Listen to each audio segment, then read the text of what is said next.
우리를 사랑하시는 하나님께서 오늘 우리에게 주시는 말씀은 로마서 2장 1절로 5절 말씀입니다. 신약성경 241페이지 로마서 2장 1절로 5절까지 교독하시겠습니다. 제가 먼저 읽습니다. 그러므로 남을 판단하는 사람아, 누구를 막론하고 네가 핑계하지 못할 것은 남을 판단하는 것으로 네가 너를 정죄함이니 판단하는 네가 같은 일을 행함이니라.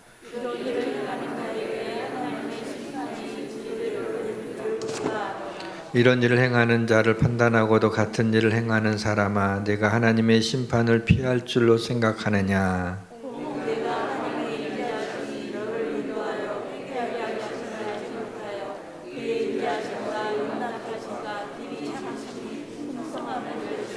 같이 있습니다. 다만 내 고집과 회개하지 아니한 마음을 따라 진노의 날 곧 하나님의 의로우신 심판이 나타나는 그날에 임할 진노를 내게 쌓는도다. 아멘. 어젯밤에는 폰을 열어보지 않아서 몰랐었는데 오늘 새벽에 말씀을 다시 한번 들여다보려고 일어나서 폰을 여는 순간에 이렇게 안타까운 소식을 접하게 되었습니다.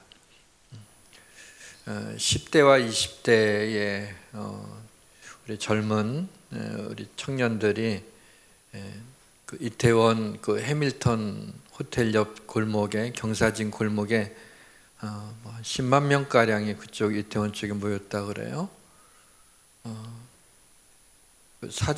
사고가 일어나기 전에 사진을 봤는데 정말 콩나물 시루같이 그냥 걷는 게 아니라 그냥 이렇게 있는 그런 사진을 봤습니다.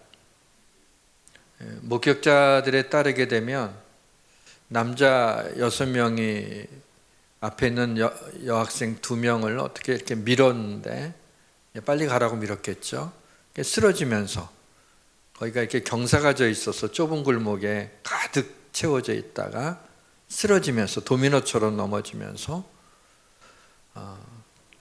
사망자가 6시 30분 오늘 새벽 기준으로 149명이라고 그러고 부상자가 76명이라고 하는 세월호 이후에 또다시 큰 비극을 만나게 돼서 더군다나 꽃다운 우리 청춘들이 잎이 떨어지듯 그렇게 세상을 떠나게 돼서 너무 마음이 아팠습니다. 하나님께서 그 영혼들을 긍휼히 여기시고 우리 유족들을 위로해 주시기를 원합니다. 할로윈 축제라고 하는 것은 모든 성인의 날, 만성절이라고 하죠. 10월 30일 그 31일 밤을 기념해서 행하는 축제인데 원래 기원은 그 아일랜드의 켈트족이 샤만이라고 하는 죽음의 신을 섬기는 그런 의식이었습니다. 그것이 나중에는 조금 변질이 돼서 최근에 죽은 사람의 영혼이 이렇게 떠돌다가 어떤 사람의 몸에 들어갈 수가 있다.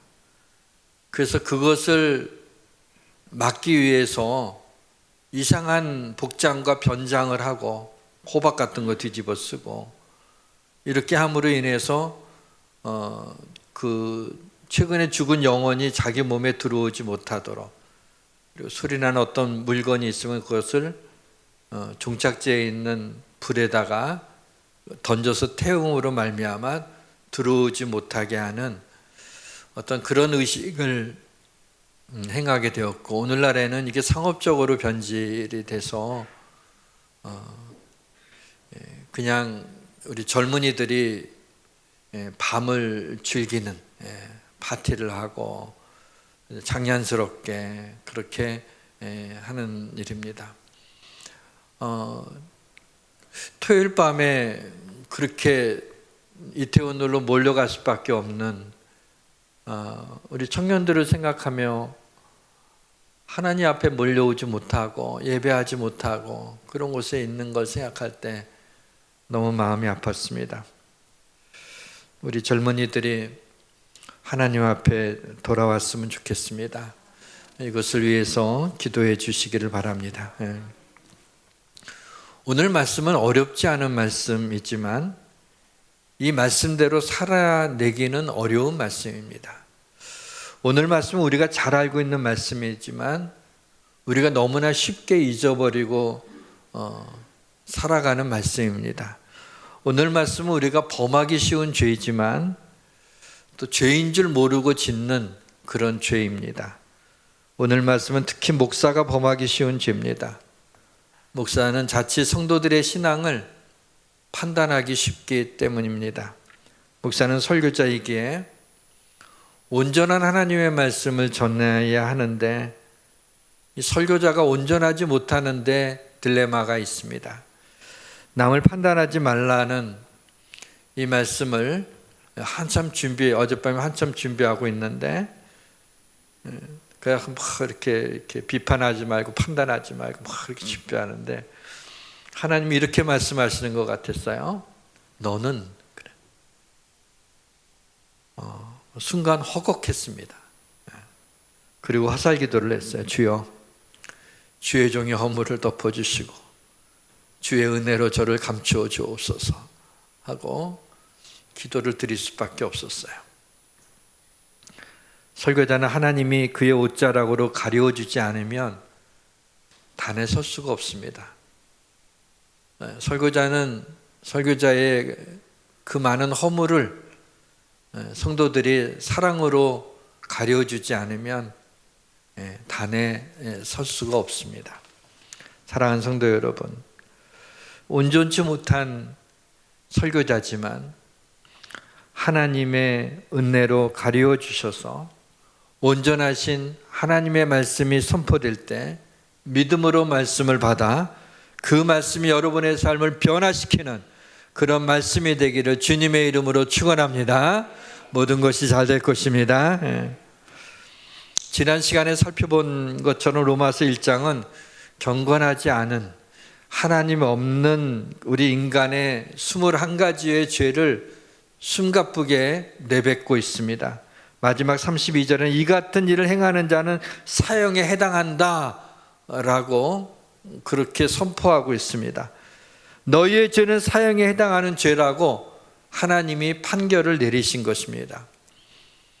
그래서 지난주에는 나는 하나님이 없는 것도 아니고 경건하고 그리고 그와 같은 무서운 추악한 죄를 내가 그 정도까지 범하는 죄인이 아니라고 생각하는 사람들이 있죠. 그래서 21가지의 죄를 아무리 나열해도 나하고는 별 상관이 없고 다른 사람의 이야기이겠거니라고 그리 아파하지도 않고 편안하게 지난주에 들었던 분들이 있는지 모르겠습니다.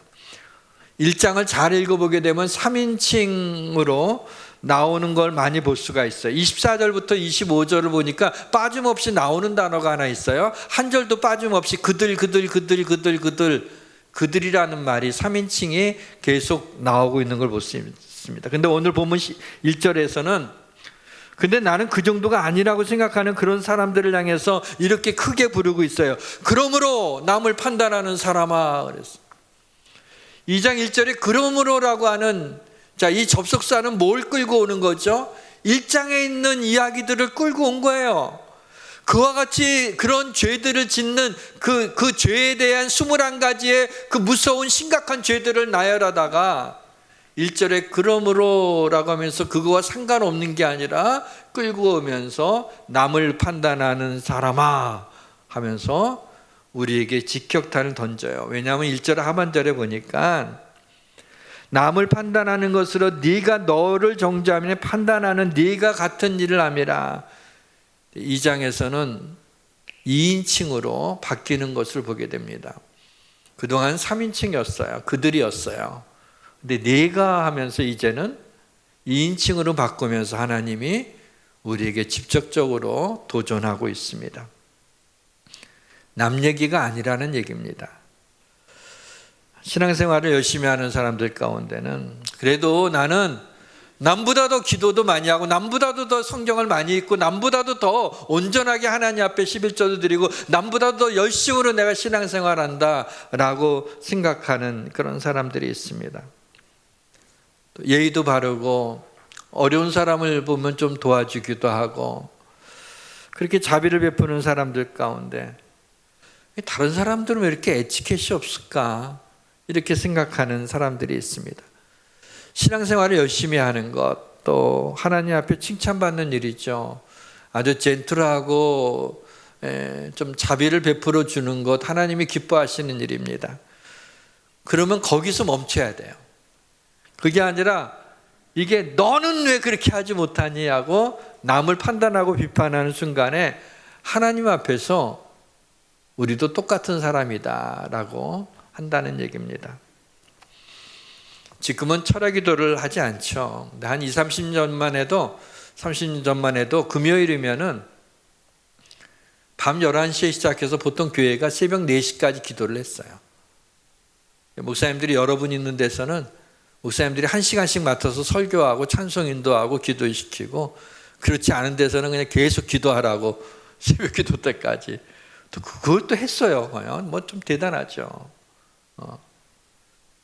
그런데 오늘 철야 시간에 이제 거기는 목사님이 한 분이었던 것 같아요. 그래도 몇몇 사람들이 모여서 교회를 위해서 열심히 자신의 삶을 위해서 열심히 기도하는 거야. 근데 이제 그게 뭐 한 2-3시간 그렇게 기도하라고 하니까 불 꺼놓고 기도하다가 지쳐서 이렇게 잠든 사람들이 많아요. 주여. 근데 어떤 사람은 열심히 기도하다가 옆에 코 고는 소리가 나오고 하니까 보니까 자는 거예요. 권사님도 자, 집사님도 자, 저기는 장로님까지 주무시네. 그래갖고 이렇게 기도를 했대죠, 이 집사님이. 장로, 권사, 집사 할 것 없이 다 자니 하나님 참 민망스러우시겠습니다. 그렇게 기도를 했대요. 그랬더니 하나님이 응답이 왔답니다. 그렇게 깨어서 남 흉이나 볼 거면 너도 얼른 자거라 그러더라고요. 너도 자라. 하나님 앞에 기도하는 거 중요한 건데, 그래서 남은 왜 못한다 그러면 너 자. 바리새인들은 서서 따로 기도하여 가로되 하나님이여 나는 다른 사람들 곧 토색, 불의, 간음을 하는 자들과 같지 않고 이 세리와도 같지 아니함을 감사하나이다. 이 기도가 어색하지 않았던 기도예요. 실제 바리새인들은 얼마나 열심히 신앙생활 했는지 몰라요. 근데 문제는 뭐였냐면 다른 사람들과 나는 같지 않습니다. 저들은 토색하고 이런 죄를 짓고, 그때 주님이 바리새인들을 얼마나 책망을 했는지 몰라요. 성경에 보게 되면.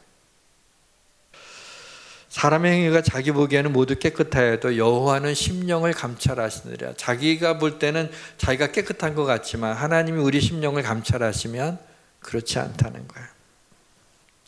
전에는 제가 차를 타고 가다가 이제 신호에 딱 걸리게 되면 기아를 그 N에다 놨어요. 중립에다 놨어요. 그러는 거라 그래서. 지금은 그렇게 하지 않고 신호에 걸리면 잠깐이라도 피에다 놓습니다. 완전히 주차하듯이 넣고 다시 출발을 해요. 왜 그러냐면 오래전에 이런 일이 있었기 때문에 그렇습니다. 이제 신호에 딱 걸려서 차를 앞차하고 거리를 좀 둔 상태에서 차를 세우고 중립에다 딱 놨어요. 그리고 신호 바뀌길 기다리고 있는데 앞에 있는 차가 백으로 이렇게 오는 거예요. 부딪힐 것 같아갖고 클락션을 빡 눌렀어요. 아랑곳하지 않고 계속 오는 거예요. 빡빡빡 눌렀어요. 그런데도 끝까지 와갖고 쿵 하고 부딪혔어요. 너무 황당해가지고 제가 차 문을 열고 나가면서, 아니 그분도 차 문 열고 나오더라고요. 내가 큰 소리를 질렀어요. 황남병. 아니 내가 그렇게 클락션을 눌렀는데 그렇게 와서 부딪히면 어떡하냐고. 그 사람도 황당한 표정을 했더니 선생님 차가 제 차를 박은 거예요. 그래서 이렇게 보니까 거기가 약간 경사가 졌더라고요. 그러니까 제가 중립에다 놨는데 제 차가 미끄러져 가지고 그 앞차를 박은 건데, 내가 움직인 건데 내 차가 그걸 모르고 뒷차가 나를 박은 줄 알고 큰 소리 친 것이.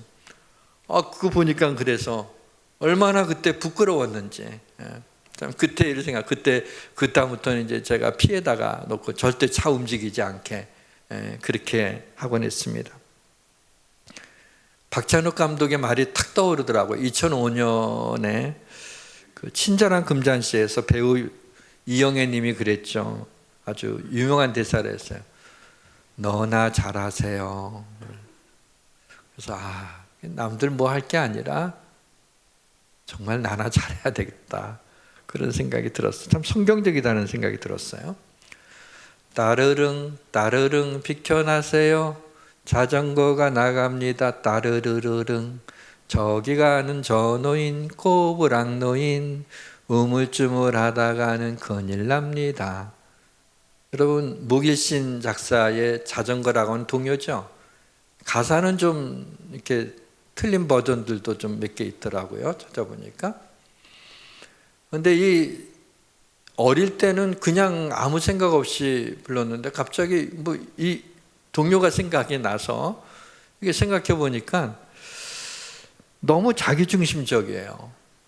자기가 자전거를 타고 가는데 자전거가 나간다고 비키라고 말이죠. 더 저기 가는 저 노인 꼬부랑 노인 우물쭈물하다 다치니까 비키라고. 아니, 자기가 비켜야지.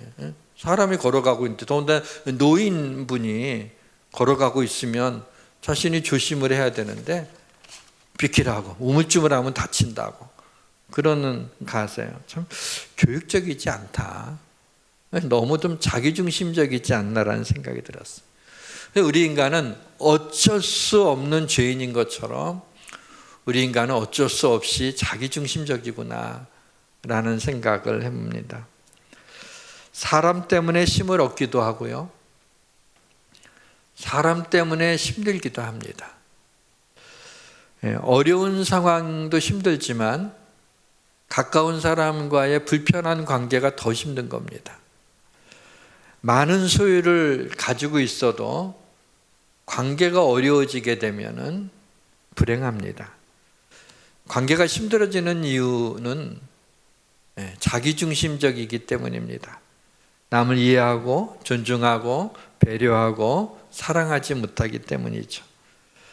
사람은 자기중심적이라 자기 잘못은 잘 안 보이고 남의 잘못은 잘 보입니다. 내가 죄를 지면 그럴 수밖에 없었다고 생각하고, 남이 죄를 지게 되면 어떻게 그럴 수 있느냐고 그렇게 합니다. 오후 나른한 시간 어느 전철 안에 한 남자가 어린 아들을 데리고 전철 안에 탔습니다. 거기에는 꾸벅꾸벅 졸고 있는 사람도 있었고 휴대폰을 들여다보는 사람들이 있었습니다. 그런데 이 아이는 타자마자 뭐 소리를 지르면서 전철 안을 막 뛰어다니는 거야. 그리고 이 남자는 어디엔가 정신 나간처럼 멍하니 이렇게 있는 겁니다. 졸고 있던 사람들도 애 때문에 잠이 깨고, 휴대폰을 보고 있던 사람도 시끄러워서 애한테 눈치를 줘도 애는 그냥 계속해서 소리도 지르며 막 뛰어다니는. 일제히 사람들의 눈초리가 멍하니 앉아있는 그 애 아빠에게 쏠려서 막 쏘고 있는데, 이 남자는 의식하지 않고 멍하니 그냥 있는 거야. 어떤 사람이 참다 못해서 그 사람 옆으로 가더니, 여보시오, 아니 아이가 저렇게 뛰어다니고 소리 지르면 다른 사람은 불편한데 그거 좀 제지를 시켜야지, 왜 가만히 이렇게 멍하니 앉아있냐고. 그때서야 정신을 차린 것처럼 이 사람, 아유 죄송합니다, 정말 죄송합니다, 제가요 오늘 제 아내를 천국에 보내고 이렇게 애하고 타서 제가 정신이 없나 봅니다.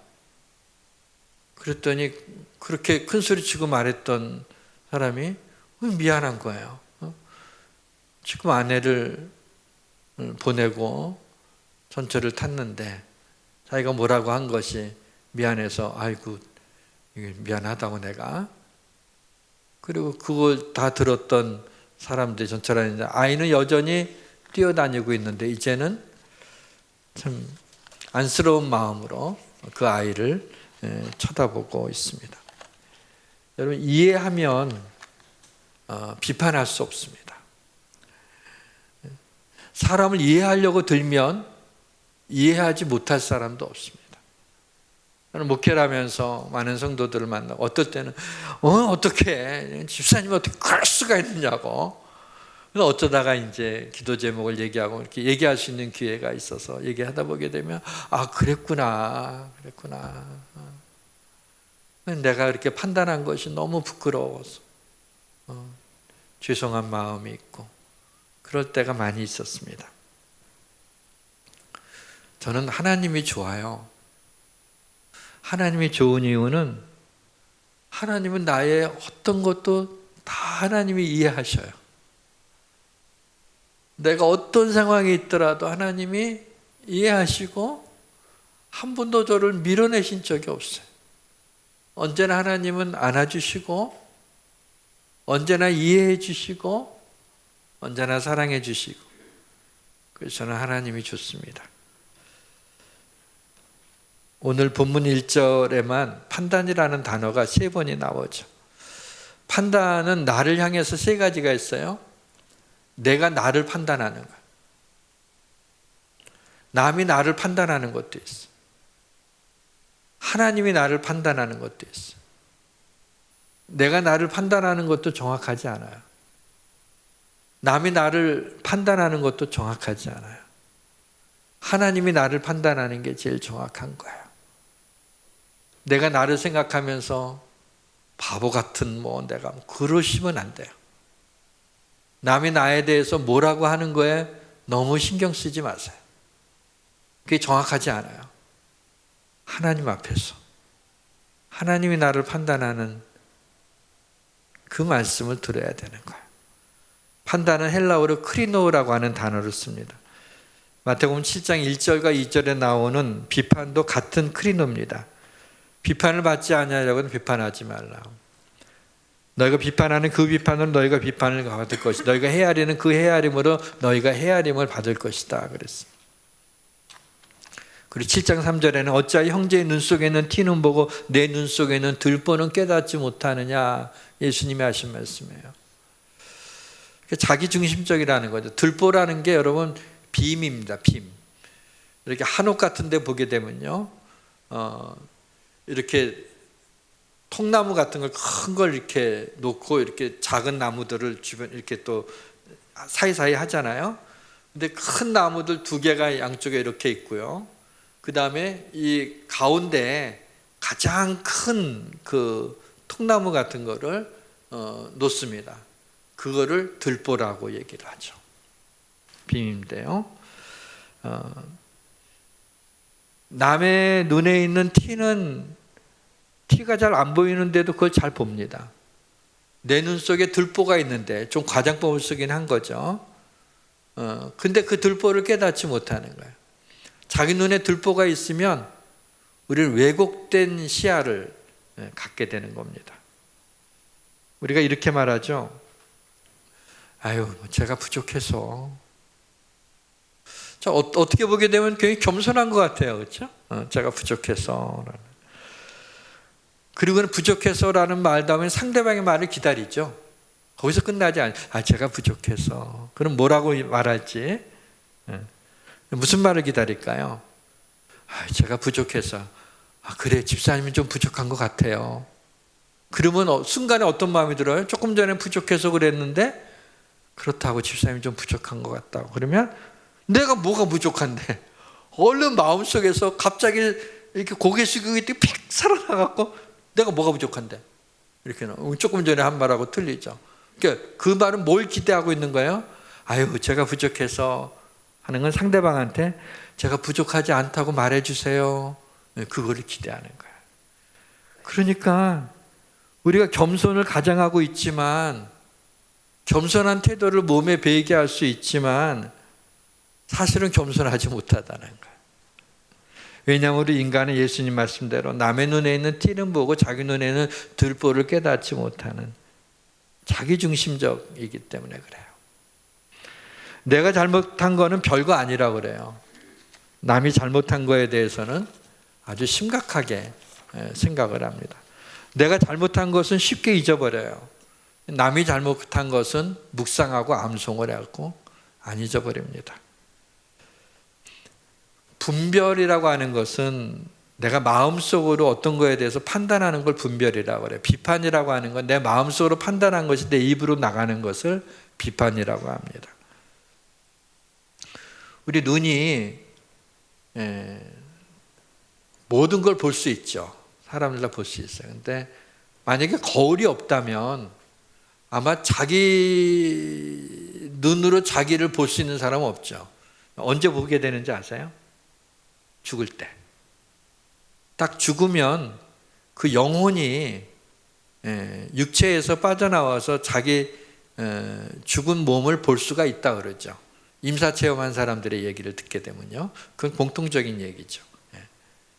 근데 그때는 자기 눈으로 자기 볼 수 있지만 그 전까지는 거울이 없다고 우리가 가정을 한다면 눈은 다른 사람을 보기 위해서 만들어 놓은 거예요.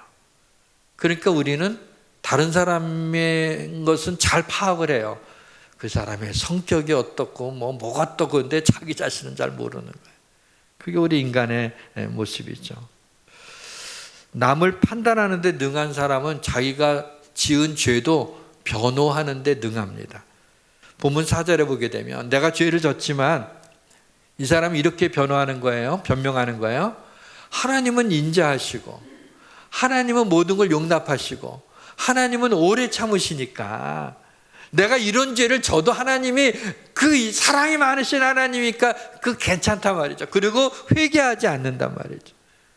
그런 사람에 대해서 본문 4절 하반절과 5절에서 하나님이 이렇게 말씀하시는 거예요. 하나님의 인자하시고 용납하시고 길이 참으심의 풍성함을 네가 멸시하느냐?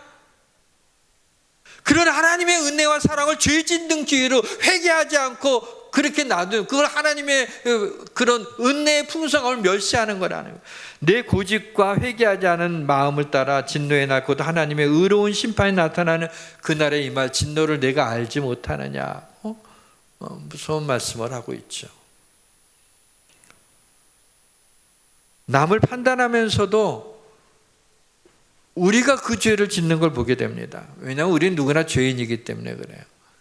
예전에 시집살이를 아주 독하게 하게 되면 요즘에 시집살이라는 말이 그렇잖아요.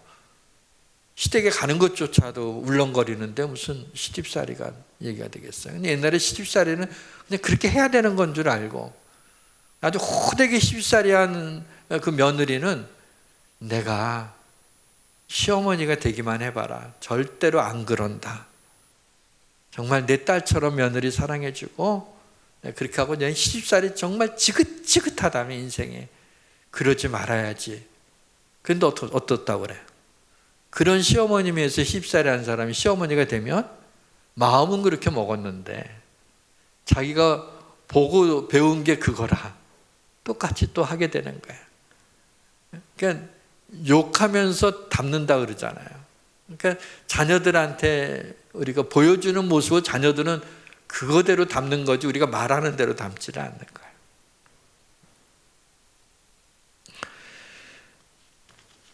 남을 판단하면서 이렇게 자기 죄를 어떤 사람 자기가 짓는 다른 사람이 짓는 죄는 큰 죄라고 그러고요. 내가 짓는 죄는 작은 죄라고 생각해요. 하나님 앞에서 여러분 큰 죄 작은 죄가 어디 있겠어요? 하나님 앞에서는 다 같은 죄예요.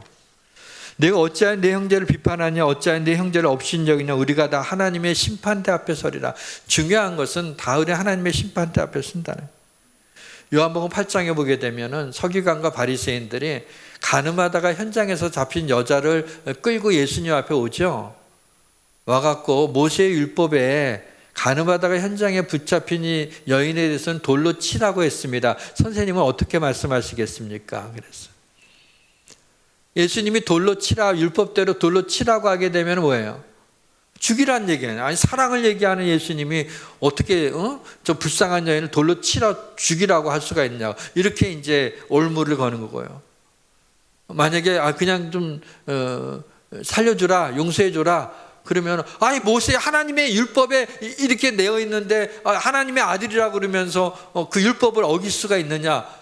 그러니까 이렇게 말할 수도 없고 저렇게 말할 수도 없고 사람들이 전부 다 돌을 손에다가 쥐고 웅성웅성거리면서 있게 됐을 때 예수님이 몸을 굽혀서 땅에 무엇인가 쓰시니까 그것이 무언가 하고 사람들이 다 이렇게 땅을 바라보는 동안에 조용해졌어요. 그때 예수님이 몸을 딱 일으키시더니 너희 중에 죄 없는 자가 먼저 돌을 들어 쳐라 그랬어요.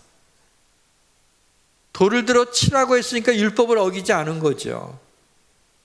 근데 너희 중에 죄 없는 자가 먼저 돌을 들어 치라 그랬어요. 죄 없는 자가 어디에 있겠어요? 드러나지 않은 죄인들이죠. 그 여인만큼 내 죄는 그렇게 크지 않다고 생각을 한 거예요. 하나님 앞에서는 죄잖아요, 죄. 근데 여인을 향해서 돌을 들고 있다가 나이 많은 사람부터, 아무리 나이 많으면 죄 많이 짓겠죠. 나이 많은 사람부터 시작해서 가만히 생각해 보니 자기가 지은 죄가 생각나거든. 그러니까 슬그머니 돌을 놓고 갔어요. 한 사람 두 사람 다 갔어요. 맨 나중에 남아있던 사람이 깜짝 놀라서 그건 뛰어갔을 것 같아요. 이 사람 자기 혼자 남은 거 보고. 여인은 두려워서 이렇게 하고 있을 때 예수님이 눈을 들어 고개를 들어서 봐라, 너를 정죄하던 사람들이 있느냐? 아무도 없습니다. 나도 너를 정죄하지 않겠다. 가서 다시는 죄를 범하지 말라. 예수님도 그렇게 참 부끄러운 심각한 죄를 진 여인을 심판하지 않으셨는데 하물며 우리가 이 땅에서 나에게 잘못한 사람 혹은 어떤 일을 한 사람에 대해서 우리가 판단하고 심판하고 정죄해서는 안 되는 것이죠. 야고보서 4장 11절에서 12절 말씀을 우리 한번 같이 읽겠습니다. 형제들아 서로 비방하지 말라. 형제를 비방하는 자나 형제를 판단하는 자는 곧 율법을 비방하고 율법을 판단하는 것이라. 네가 만일 율법을 판단하면 율법의 준행자가 아니요 재판관이로다.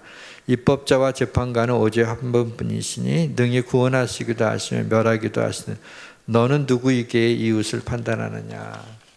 너는 누군데 내 이웃을 판단하느냐라는 거죠. 남을 판단하는 것이 죄인 이유가 있어요. 세 가지 이유가 있는데 하나는요, 사람을 판단하는 몫은 하나님이에요. 하나님만이 심판할 수 있어요. 하나님이 저지할 수 있는 거예요. 사람이 판단할 수가 없는 거예요. 뭐 이제 사법제도를 소용이 없다는 얘기는 아닙니다. 그런 차원, 개인적인 차원에서 하는 얘기예요. 두 번째는 남을 판단하고 막 정죄하는데 성경은 네가 그런 일을 행한다라는 거죠. 너도 그런다라는 얘기입니다. 그래서 죄가 되는 거예요. 세 번째는 남을 판단한다는 건 자기가 의롭다라는 게 전제되어 있기 때문이라는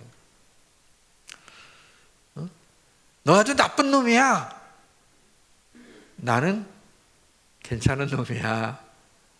라고 하는 것이 전제되어 있는 거 아닙니까? 남을 판단할 때는.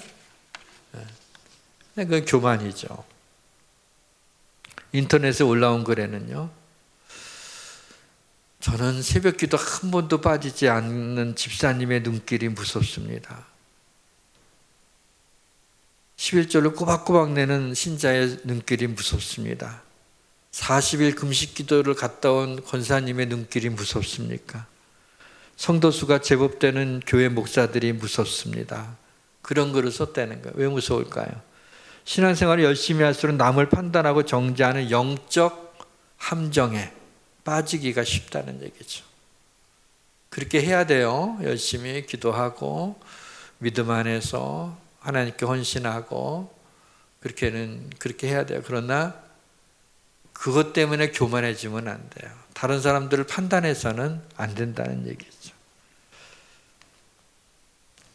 죄를 진 사람은요, 처음에는 버티다가 드러나게 되면은 용서해 달라고 합니다. 근데 남을 심판하는 사람, 남 판단하는 사람은 좀처럼 죄를 회개하지 못해요. 자기가 잘못했다고 깨닫지 못하기 때문에 그렇습니다. 바람 피는 여자가 몰래 잘 바람 피고 다행히 안 들키, 다행인 건가? 어떻든 안 들키고 그렇게 하고 있었는데 동네 아주머니들이 모여서 수근수근 거리는 거예요. 무슨 일이야? 글쎄 말이야, 203호 여자가 바람을 피운데 그게 남편한테 들켰어, 어째? 그러면 바람 피고 있는 여자가 좀 속으로는 뜨끔하지만 그때 뭐라 그래요? 어머, 그럴 수가 있냐고.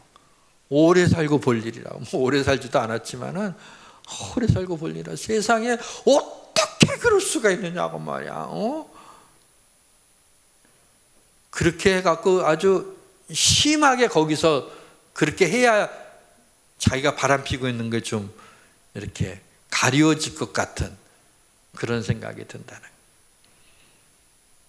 그래서 어떤 일에 막 흥분하는 사람이 있잖아요. 그 사람이 똑같은 죄를 짓는 확률이 높습니다. 남을 판단하는데 막 열을 내게 되면 그 사람이 그 죄를 짓고 있는 거라 볼 수가 있어요. 잘 알지도 못하면서 남에 대해서 욕을 많이 하는 사람 가만히 보면 그 사람이 욕을 많이 먹고 있는 사람이에요. 그래서 내가 얼마나 다른 사람에 대해서 판단하고 비판하고 그것을 이야기하느냐가 자신이 얼마큼 그렇게 비판을 받고 욕을 먹고 있는지를 볼 수 있는 바로메타가 될 수 있어요. 그래서 이영애 님이 너나 잘하세요 라는 말이 속이 시원한 이유죠. 우리가 남을 판단하게 될 때는 하나님이 너는? 이라고 물어봐요. 너는? 그것을 우리는 항상 기억하셔야 돼요. 여호와께서 나단을 다윗에게 보냈습니다. 나단 선지자가 다윗에게 와서 두 사람이 있는데 한 사람은 부자고 한 사람은 가난한 사람입니다. 부자에게는 양과 염소 등 짐승들이 굉장히 많이 있고요. 가난한 사람한테는요, 한 마리 양밖에 없습니다. 그런데 이 부자 집에 어떤 손님이 왔어요. 그래서 대접을 해야 되는데 자기 짐승은 아까우니까 안 하고 자기가 힘이 있으니까 가난한 사람이 한 마리밖에 없는 양을 뺏어다가 그걸로 손님 대접을 했습니다. 다윗이 이런 나쁜 놈이 있는, 그런 놈은 당장 죽여버려야 된다고. 나단 선지자가 얘기하죠. 당신이 그 사람이요. 그랬어. 그렇게 말할 수 있는 나단 선지자도 참 대단하다는 생각이 들고, 다윗도 대단한 것이 나단 선지자는 말 한마디에 죽일 수 있는 권한이 있어요. 그냥 죽여라 그러면 되는. 그러나 자기 방에 들어가 통곡을 하죠. 베개를 다 적시울 정도로 눈물을 흘리죠. 침상을 적시울 정도라고 했으니까. 그러면서 다윗이 변화되기 시작한 거예요. 다윗도 그랬어요. 자기일 거라고 생각을 못했어요. 그러나 하나님은 우리의 죄를 들여다보기를 원하시죠. 그리스도인들은 복음, 좋은 소식을 전하는 사람들인데 다른 사람의 나쁜 소식을 전해서야 되겠습니까? 이제 말씀의 문을 닫겠습니다. 죄는 잊어버리는 것이 아니라 용서받아야 되는 거예요. 내가 지은 죄를 나는 잊어버릴 수 있지만 하나님은 기억하시고요. 언젠가는 죄에 대한 심판을 받습니다. 내가 지은 죄를 그리스도의 피로 용서받았다면 내가 지은 죄를 내가 기억할 수는 있지만 하나님은 동이 서에서 먼 것 같이 우리의 죄를 기억하지 않으시겠다고 말씀하셨습니다. 우리는 다 모든 사람이 다 죄인이지만 그래서 다른 사람을 판단하고 비판할 자격도 없고요. 내가 지은 죄는 세월이 많이 흘러 잊어버리는 게 아니라 술 취하고 마약을 통해서 잊어버리는 게 아니라 그랬다고 죄에 대한 심판이 없어지지 않습니다.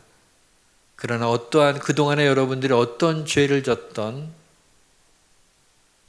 여러분들이 그리스도의 보혈이 나의 죄를 씻어주는 능력이 된다는 걸 믿고 진심으로 고백하며 하나님께서 여러분의 모든 죄를 사해 주시고 여러분의 죄를 기억하지도 아니하시고 용서하시고 하나님의 은혜와 사랑과 축복 가운데 여러분의 남은 인생을 하나님이 복되게 하실 것을 믿으시기를 주님의 이름으로 축원합니다.